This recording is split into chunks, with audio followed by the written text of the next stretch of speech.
So why are we studying the truth, or why should anyone study the truth? Any thoughts? Why should we study truth? I think, I don't know, I can't remember this in the Bible or not, but it says the truth will set you free. So if you have some kind of like thing that's sort of trapped inside you, for example, like, and you're truthful about it, you can free yourself of that burden. Thank you. Yeah. So actually, it should, yeah, make a difference, because how many of you would agree that not all truth is equal, right? So there's truth, and then there is real truth, right? So I just want to do a small exercise with all of you. So I need everyone's attention, and more importantly, answers. So I'm going to give you 4 statements, right? And you got to tell me whether you believe these statements are true or not. Okay? So please pay attention to the screen for all of those on the call. Think for about 5 seconds and then answer. Yeah, right. So is this true? This is I haven't invented this. This is from the Telegraph, right? So if we were to be in space, right, you and I, or you, if you start to cry, your tears will stick to your face.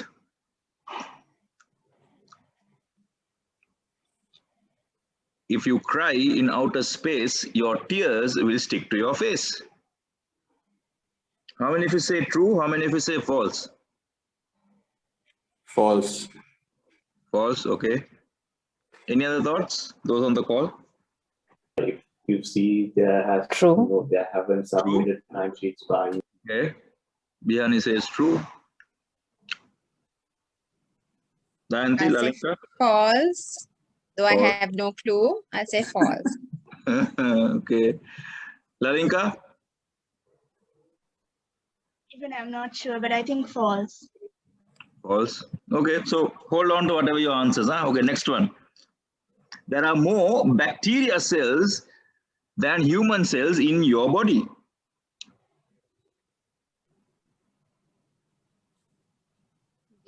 True.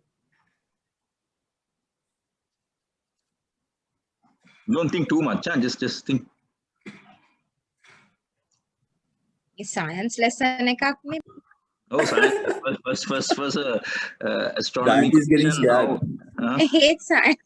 Not that I hate it, but yeah. Right. So anyway, think about it. Huh? Whatever your answer, we don't have time to go through everyone. Okay, this is an easy one. This is a biological question.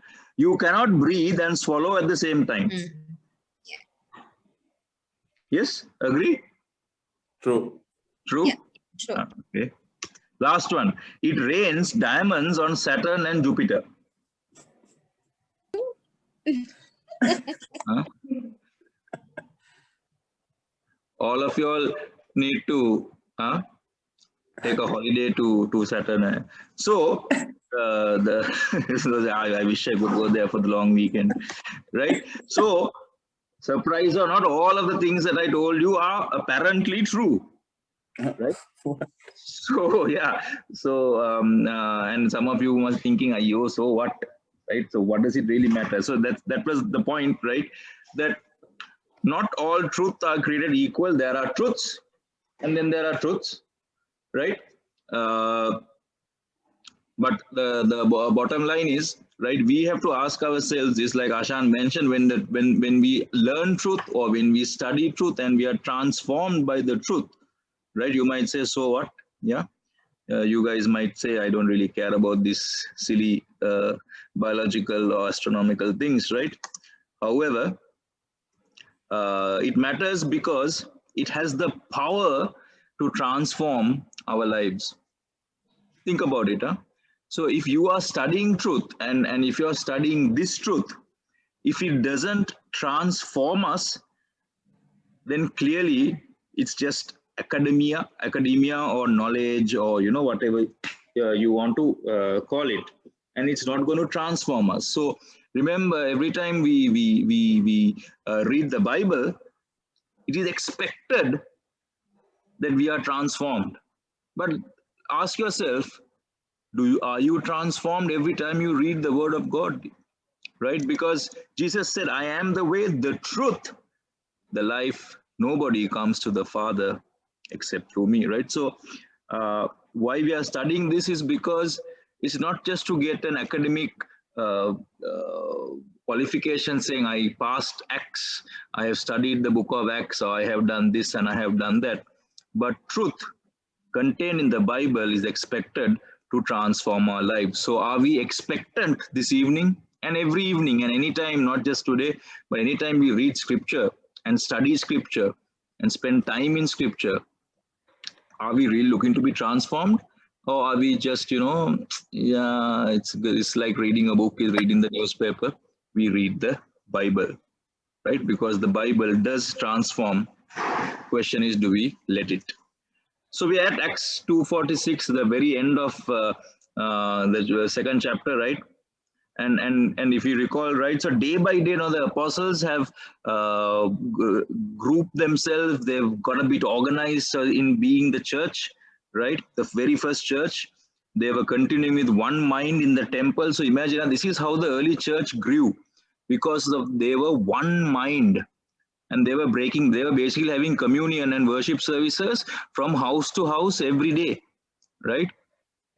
They were taking meals together, and therefore the outcome was, because of they were one mind, there was gladness and sincerity of heart, right?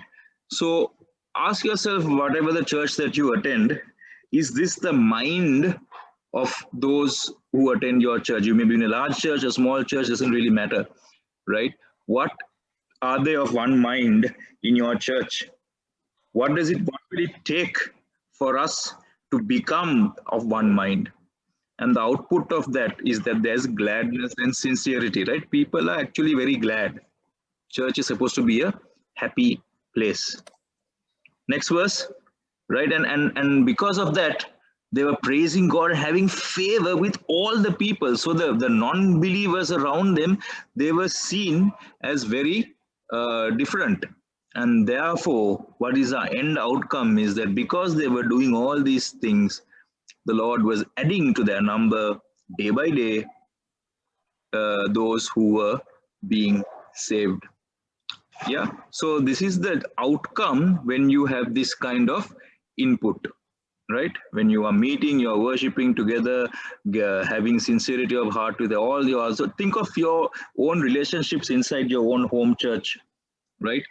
Do you have this? Can you actually say, I have sincerity of heart and genuineness with everybody in the church? Is that something that is encouraged in the church that you worship in? Yeah. So this is not just the blueprint for the early church, but it is actually the blueprint for the church that you and I are part of. Does this represent your idea of a church in today's context? Right? And one thing is for us to look at this model, which we discussed last week, and say, oh my gosh, we are way off, or we are not matching up to these standards, blah, blah, blah, blah. Or you can look at it and say, hey, this is what God has given us, and I want to build a church or be a part and do something proactively to make the church the way it ought to be. Yeah, so we can either have a pessimistic view, or we can be optimistic and say, yes, this is the way to do, and I'm going to do something about it. Yeah, think about your own contribution to your own local church.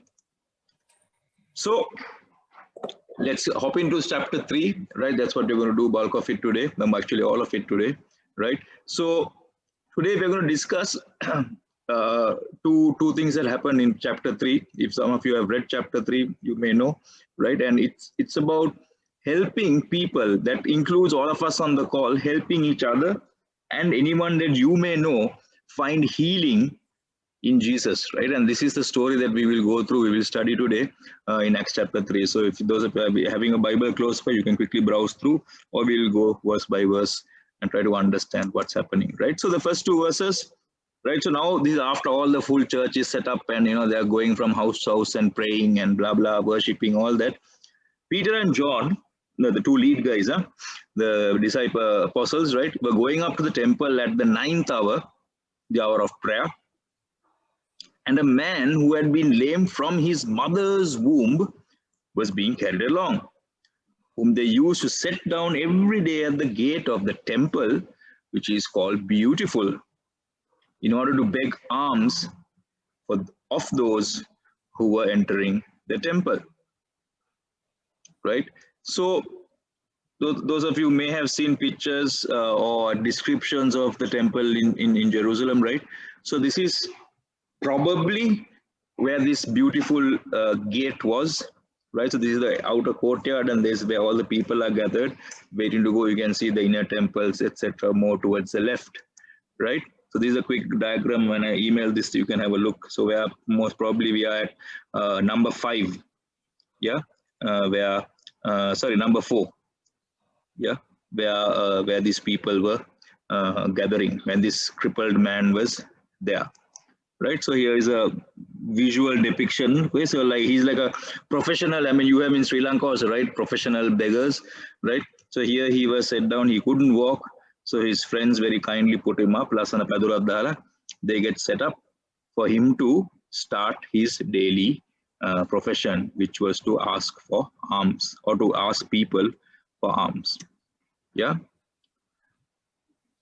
Can anyone tell me why the author, right, Mr. Luke, decides to use his term lame from his mother's womb? Did you see that as a bit odd, or was it okay? Why would he describe him? He would have easily said he was a lame man, but why did he say lame from his mother's womb? Any thoughts? From birth, from the time he. Okay. But why did he say he was lame from birth? What was the implication to you and me? He would have not mentioned it and wouldn't have made any difference, right? So the thing that we have to ask ourselves is, and why he's put it there, is because we too from birth, right, are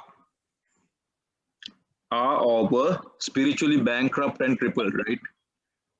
Because we have all fallen short of the glory of God. We have all sinned, as it says in Romans, right? We have all sinned and fallen short of the glory of God. So therefore, Luke is actually saying it's not just the cripple, but all of us are in this same pit of sin.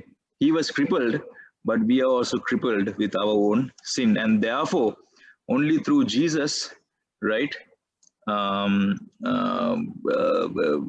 can resurrect us, right? So that's why this man depicts, in a sense, our lives, or the lives that we used to have before we encountered the risen Savior, right? In Romans 5:6 it says, whilst we were still helpless, at the right time, Christ died for the ungodly people like you and me. Yeah, so just think about it, why and potentially why the author had to put it there and say lame from his mother's womb, right? So moving along, so he sees Peter and John about to go into the temple. He begins to ask and receive alms, but Peter, right, along with John, fixed his gaze on him and said, "Look at us." And he began to give them his attention, expecting to receive something from them. So imagine, so a potential donor talks to you, which probably didn't happen very often. He obviously gives his full attention, hoping that he's going to get a few coins. That's a natural reaction of any beggar, right? Now, we have been discussing the book of Acts and talking about our ability and our intent to witness, right? To talk to others about Jesus, right? Do you notice that Peter and John make an effort to talk to this person, right? You and I are meant to, therefore, intentionally give time to people who need Jesus. It can be our parents, can be our children, can be our spouses, can be our friends, our best friends, our best cousins, schoolmates, whatnot, right? We are expected to give quality time to the people who need Jesus. Are you and I doing that? right? First of all, you should know who they are in your life, right? So if you are having a notebook in your hand today or something you're noting down or whatever, may I suggest, please write down by the end of this call. I'm not going to ask you for it. It's just a list between you and God, right? Do you know the people who need Jesus in their lives? Just make a list. When I was young, I had this long list of about a couple of hundred people which I would pray for, because I realized that they didn't have Jesus, and I did, and I would pray for them whenever I did pray, not very regularly, I must say, right? And I would pray and pray and pray because they were on this list. So first of all, do you know who needs Jesus in their life? Because clearly, when this man asks for alms, Peter and John decide to talk to him. They stop everything, and they decide to talk to this man, right? And if you do know this list, if you can fill up this long list of people, I'm sure you'll have a long list for sure. Next question is today, what have you and I done about them? What have you and I done about them? Have we been selfish? Have we been proud? Have we been, just lackadaisical about them and said, I don't really care. I have my life. They have their life. I'm so busy. They are so busy. I asked them once, they didn't come, so I forgot about them. Right? We are quite uppish sometimes with our witnessing. We choose whom we want to witness. Some people are too hi-fi. Some people are too lo-fi. So we only go to the medium frequency people which we can connect and all that, and we just ignore the people whom we can't connect with. Yeah, think about it. I am guilty 100%. Yeah, but when you and I expected to witness like Peter and John, can you and I genuinely do this? Right? So those of how many of you have struggled, very quickly, how many of you have really struggled to witness, like, to tell others about Jesus? How many of you have genuinely struggled? Anyone?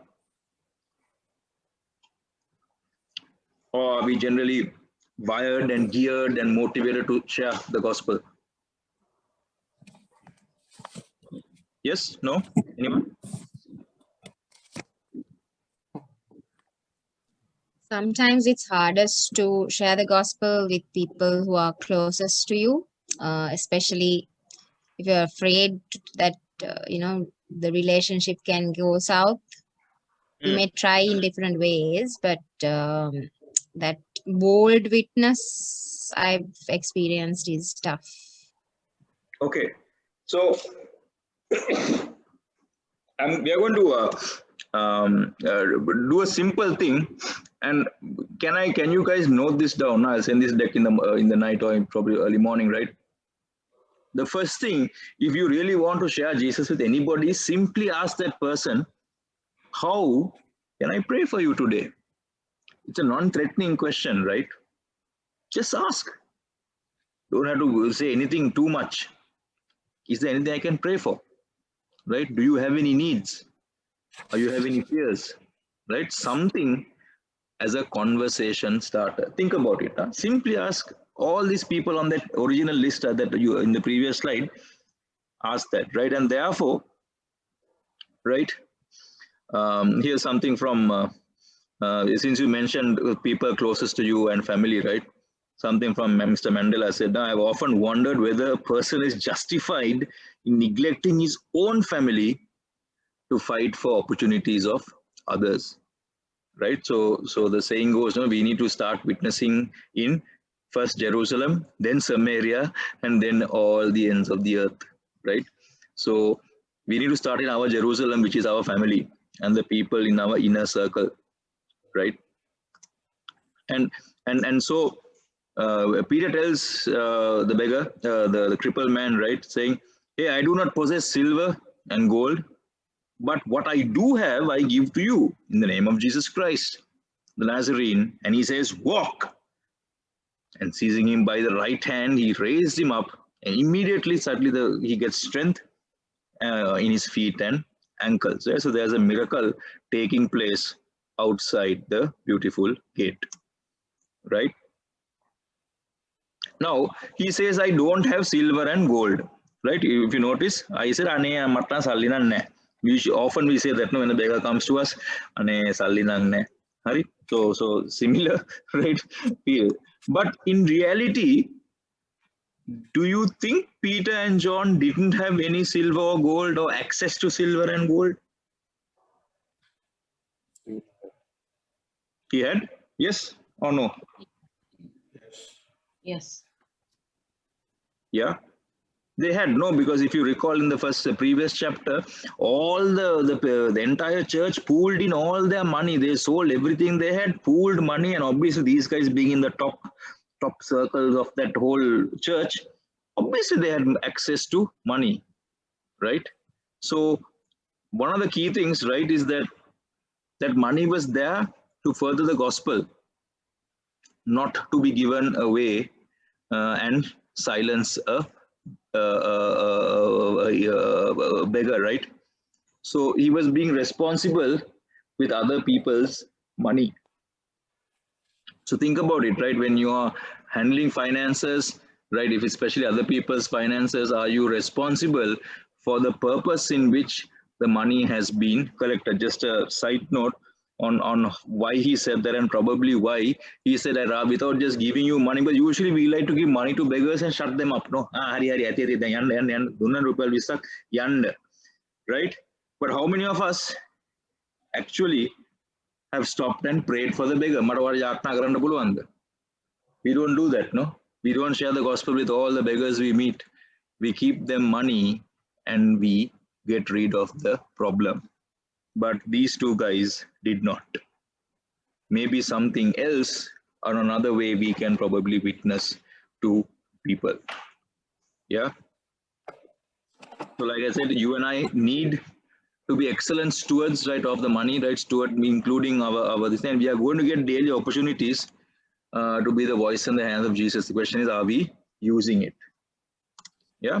So suddenly, I mean, you know the results, right? The man wakes up, walks up, and he's suddenly, wow, he's, you know, moving about, right? And from a total sense of helplessness and hopelessness and immobility, the man is transformed. And if you read the scripture, it says he's walking and praising God, and suddenly there's freedom in his life. So there's encounter which Peter and John facilitates. There is a massive sense, the healing that happens in the man's life, right? There is a massive transformation, right? So I think the obvious question for all of us today is, does God heal today? Yes, I'm assuming everyone will say yes. Yeah, I can see people nodding, so I'm assuming, yeah, all of you all are agreeing that God heals today, right? Of course, there are different myths about Christian healing or God, how God heals. I found this interesting book from some person on Google, a guy called Sheroy Lawrence, right? If you're reading, it's called Healing on Demand. How to pray to be healed of coronavirus, cancer, arthritis, diabetes, and other chronic diseases, right? So there is this kind of healing that, you know, when God has to heal, right? On-demand healing, like on-demand videos and on-demand movies like Netflix. Healing is also, God has to be on demand to heal me or anyone I pray for, right? But today, if you know, there are two main ways of people being healed, either through doctors and the medicines, and supernaturally, like we think. So just we have to be very clear when we discuss healing, how healing happens and how God heals, right? And yes, there are sometimes that we will have to take some medication and take something, and sometimes there is supernatural healing, or sometimes a combination of both, right? But certainly, this is not the kind of healing that is mentioned where you demand and you get and you demand that miracle, and we get annoyed when the miracle doesn't happen in the time and the way we want it. Yeah. So when we pray for healing, some fundamentals so that we don't get confused with this whole concept of healing. We pray in faith, right? Because why? Because we believe that you and I believe that God heals even today. We pray in the name of Jesus. Why? Because we desire His glory, His will, His timing, in His way. Right? That's why when we pray, we say in Jesus' name, right? So in healing also, we have to pray in Jesus' name. And finally, we pray with thanksgiving because we are in anticipation that His perfect answer, not the answer that we want, that His perfect answer materializes through His time, right? So just some basic fundamentals of healing, right? So therefore, you and I, all of us, I'm sure, are very good at working at our physical health, right? But the question that's asked before us today is, do we work as hard at our physical health with our spiritual health, right? Some of us may go to the gym, some of us may eat healthy food, some of us are careful when we go out, what to eat, what not to eat, blah, blah, blah. They're so careful. But are we equally careful about what we watch, what we read, what we say, what gossip we listen to, what places we go for entertainment, etc., etc.? Are we safeguarding our spiritual health as much as our physical health, right?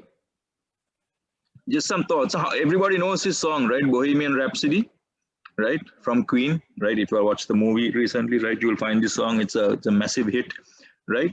But this song, right, if you go through the lyrics of this song, right, I just put just the first stanza up, right? It talks about quite a sad state of affairs. It says, I killed a man, I put a gun against his head, pulled my trigger, now he's dead, right? I've gone and thrown it away, right? I didn't mean to make you cry. So it's a pretty much sometimes the sad state of affairs, hopefully not in our lives, but in certainly the lives of people we know, right? And in contrast, I just thought I'd put up a song. This is a pretty old song, 1966 or something, right? Written by a guy, a trio called Bill Gaither, right? And the link is there. When I send the deck out, you can read, right? But here is a song, right, which talks about, I'm shackled by a heavy burden, but with a lot of guilt and shame. But suddenly, Jesus touches me, and I'm no longer the same. And the whole song is called He Touched Me, right? So remember, right, people need healing, right? And here is a list of things that people need healing of, and this list may include some of your own spiritual healing needs. We may need healing from pride, lust, immorality, strained, broken relationships. We may be fearful of things, right? Anger, bitterness, addictions. Sometimes some of us may be leading a double life, putting on a good show on certain places and then behaving totally different somewhere else. They may be plagued with materialism, right? Regret or insecurity. Ayyo, what will happen? How will I be treated, right? Envy, jealousy, depression, abusiveness, and the list is endless, right? So think about it. When I asked that previous question, do you know anyone who needs Jesus and the healing touch of Jesus? Here are potentially some ideas. If you think, no, I can't think of anybody who needs Jesus, here is not a full-on exhaustive list, but some ideas where you need to look and see who may need Jesus's healing touch. It may be you yourself or somebody who is dear to you. So the man jumps up, right? So the healing happens and he begins to walk and he entered the temple with them, right? So he has never been able to go to the temple because he has always been outside. And the man starts walking and jumping. He's not even walking, he's walking and jumping and praising God, a man who was crippled at birth. Yeah. So people see this happening and they're taking note of him as being the one who used to sit at the beautiful gate of the temple to beg alms, and they were filled with wonder and amazement at what happened to him. Imagine, you see somebody every day. You come to church and you see, I remember at Good Shepherd many years ago, Ashan may remember, right? There was a gentleman who was always in a wheelchair. He's a beggar. He would come in his wheelchair and park near the church gate, and he would always be there. I don't see him now these days, right? And every time, some years ago. oh, he died. Okay. And every time he was there, right? And I was just thinking about, imagine if one day he suddenly got up and started running, right? But here you see, right? If you have been touched by Jesus, right? Do your family members, your close Jerusalem crowd, right? Do they look at you and say, wow, what has happened to so and so, right? Because the people were used to seeing the fellow and suddenly there's a change, right? Have people noticed that difference in you and me? Or have we become so accustomed to fitting into society that people can't tell us from anybody else? We are no longer the salt of the earth. Because when people notice the difference, right, you need to be able to tell them a story. Remember, right? So when people say, hey, wow, what has happened? Imagine the crippled man, they ask him, right? He has to be able to tell a story, So therefore, like I said, first part, you want to witness to somebody, simply ask, how can we pray for you? Or how can I pray for you? The second thing is, you and I need to have a story to tell. This guy had a story to tell, right? What is your story, my friends? Do you have a story to tell somebody about Jesus? Anyone? Yes or no? I don't want to know the story, but does anyone have a ready-made 30 seconds to 1 minute story, or as we call it, an elevator speech about your story, which if they listen to your story, they're going to say, wow, really? Anyone? Anyone have a story? Yes? Okay. Some of us do. Great. So here, for those of us who don't have a story, here is some tips to write your story. It's very simple. Step one, get a piece of paper and write BC, which is before you met Christ, right? 3 things that you used to be before you met Jesus. Very simple, BC. Then you write, what was that turning point? How did it happen? Right? When you were on the road to Damascus, not Damascus, maybe Javatta Road or Buller's Road, this happened, right? And what happened? And finally, after Christ, the 3 changes that have happened in your life. This is basic Christianity, basic witnessing material. If all of us have this, I'm telling you, we can witness. This is all we need, BC, TP, AD. That's it. Do you have your 3 before and after life story, right? And if you do, and if you're willing to share, right, send it on to the email group, right? I send all of you all, I send you all an email, right? Share it so that all of us can get encouraged. Now keep it simple, but do it, because that's one way we can share the gospel, right? But it's simplify your life. And if you don't have these 3 boxes, right, ask yourself how. Right? Where am I right now? Have I not encountered Jesus? Have I encountered and I have forgotten about it? Before you forget, please write it down and then share it. So moving along, right? So while he was clinging to Peter and John, all the people ran together at them at the so-called portico of Solomon, which is another part of the temple, right? Full of amazement. But when Peter saw this, he replied to the people, men of Israel, why are you amazed at this? He's like saying, why are you all suddenly making a big scene? Why do you gaze at us as if we have done it by our own power or piety, right? We had made him walk. So he's saying, look, we haven't done it with any of our own strength, right? And therefore, last week or 2 weeks back, we discussed Peter's first ever sermon, which converted 3,000 people.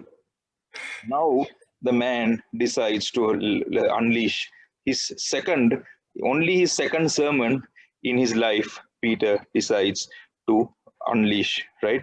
And then he goes on to say, the God of Abraham, Isaac, and Jacob, the God of our fathers, has glorified his servant Jesus, the one whom you delivered and disowned in the presence of Pilate, when he had decided to release him. But you disowned the holy and righteous one and asked for a murderer to be granted to you. So we all of us know the story of Barabbas, right? So they wanted the guy who was like a revolutionary, like an insurrection guy. He was asked to be released instead of Jesus, right? So Peter in his second sermon is trying to connect, because these people only knew the Old Testament, right?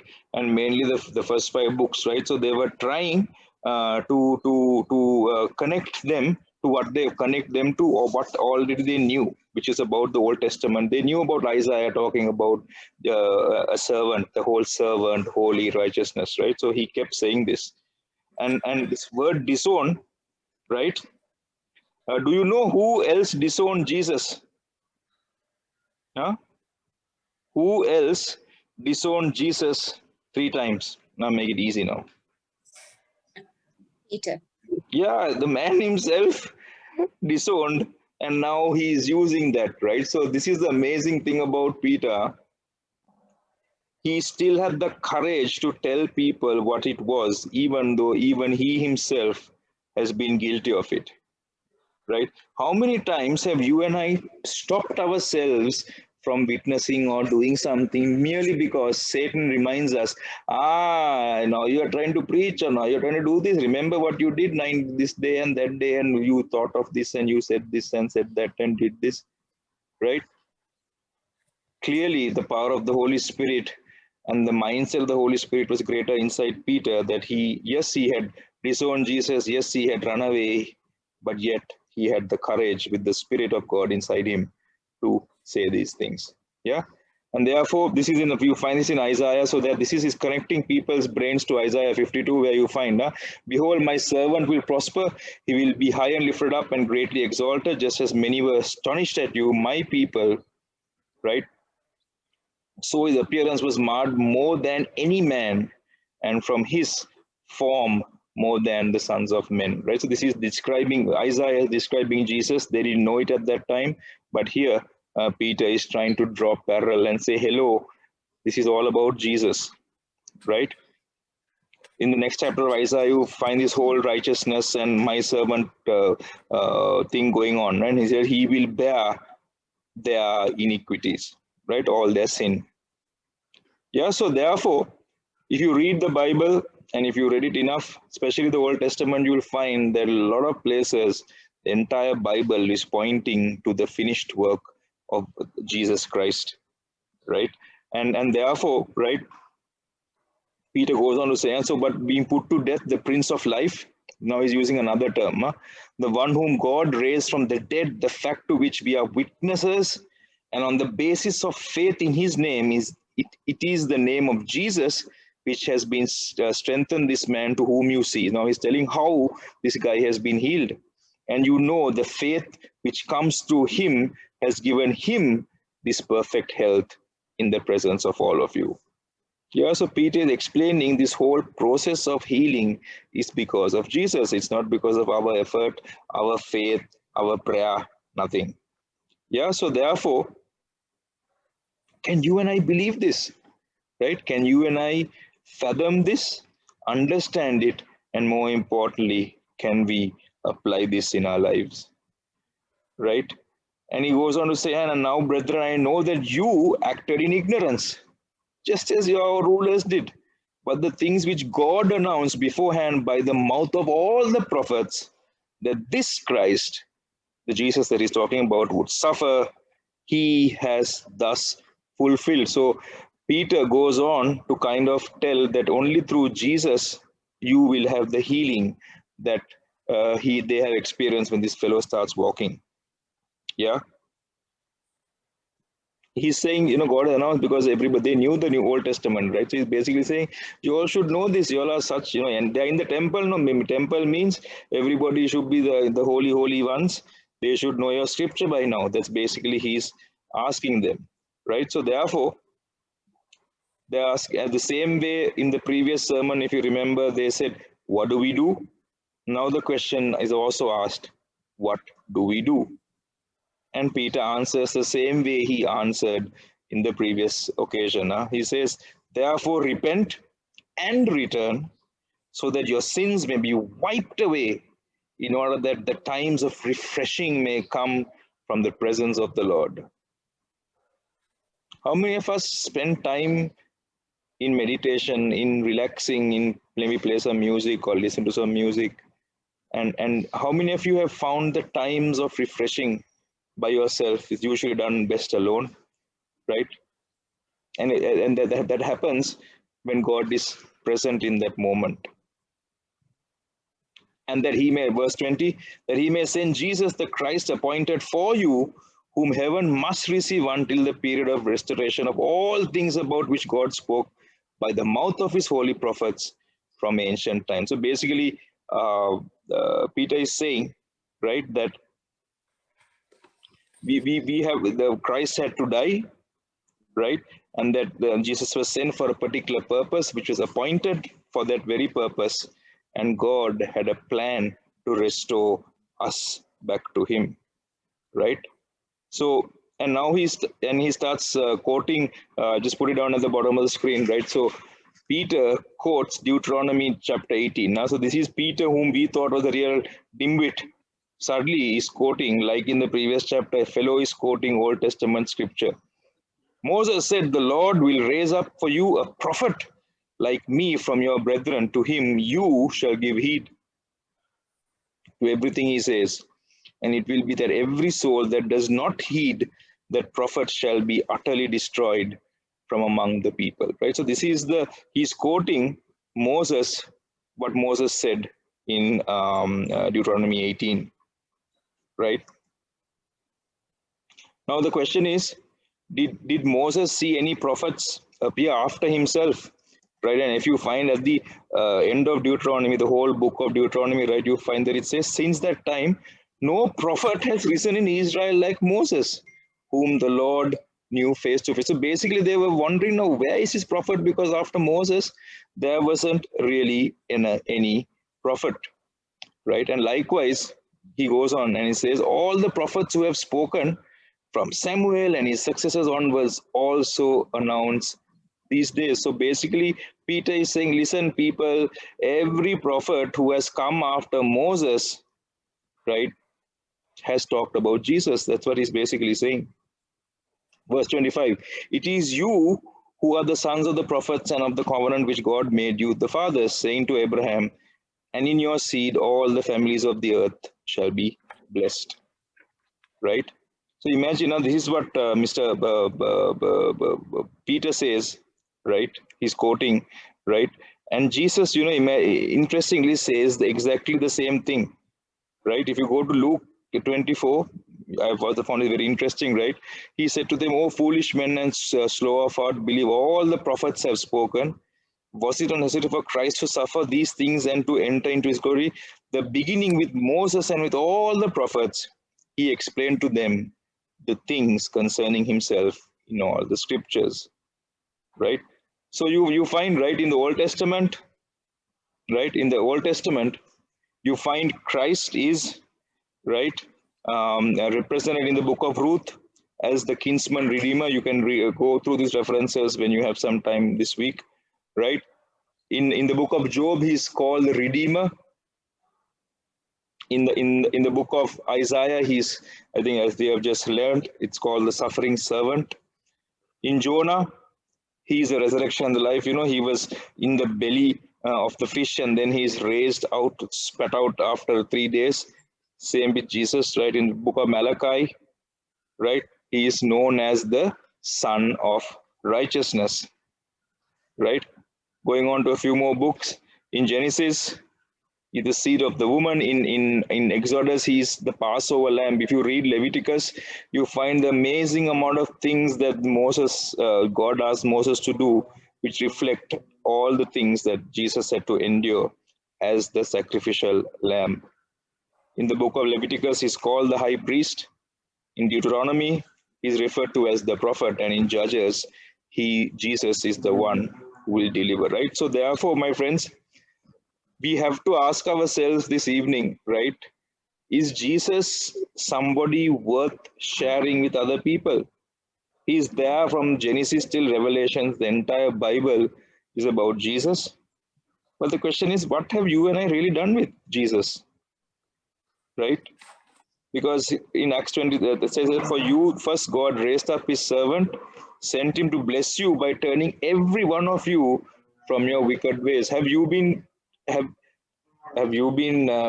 turned from your wicked ways? Right? And if so, why are you keeping quiet? Why don't you want to tell your family about Jesus? Yeah. So therefore, the question begs all of us this evening. I will ask it again. I really hope you take down a piece of paper and write it down. Who needs Jesus in your life? Write that list.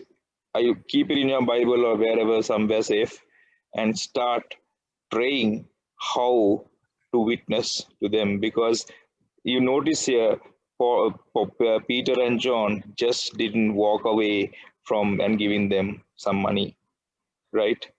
What is your action plan this evening for the people that's on the list?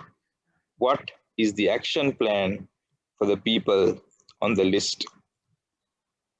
Yeah. So to wrap up, as we close this chapter, right?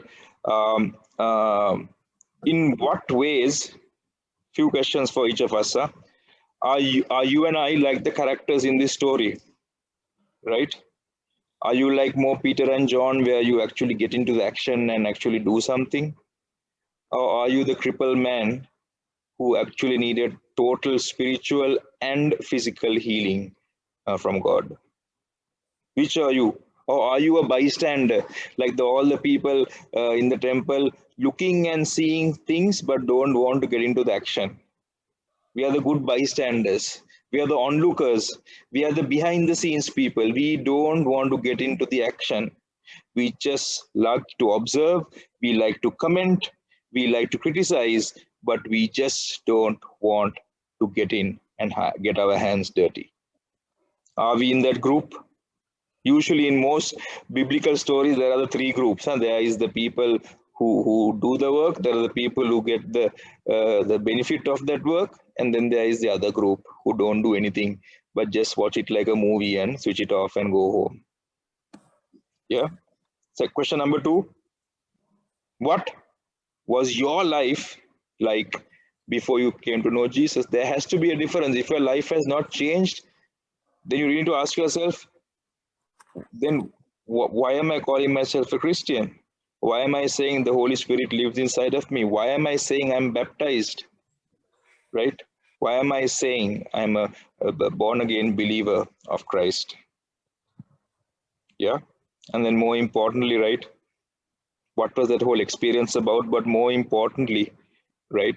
Are you able to articulate it into a few words so that others can also benefit from your experience? Yeah. So yeah, that's it for today in terms of Acts chapter 3 and how we can find healing in Jesus, and more importantly, how we can lead others to find their healing because Jesus does heal today.